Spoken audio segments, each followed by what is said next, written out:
यूहन्ना 1 अध्याय का 1 पद पढ़ लीजिए। आदि में वचन था, वचन परमेश्वर के साथ था। हम बोल रहे हैं ना कि वो परमेश्वर की तरफ से आया, परमेश्वर में से आया, परमेश्वर के अंदर से निकल कर आया।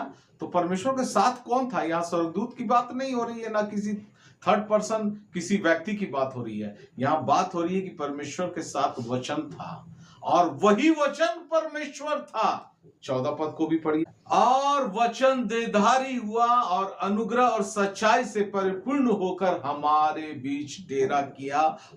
ये बात हो रहा वही प्रभु यीशु मसीह पुत्र के बारे में, यानी वो पहले वचन के रूप में परमेश्वर के अंदर थे।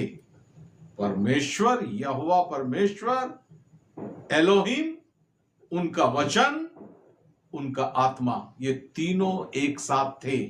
वचन प्रभु यीशु मसीह दूसरे रूप में थे, अपने परमेश्वर के अंदर में, पिता के अंदर में वचन के रूप में थे। बाहर आए इस जगत में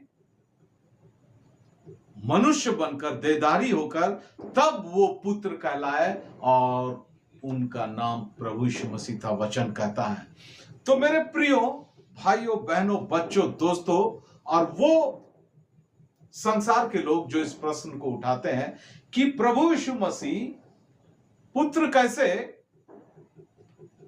परमेश्वर तो शादी नहीं किए थे।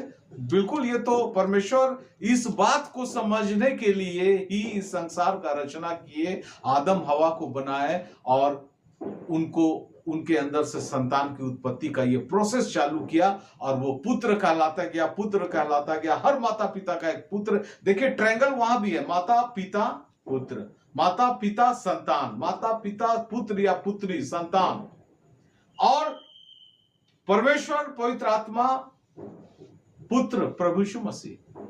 ट्रायंगल तो वहां भी है, त्रिएक परमेश्वर।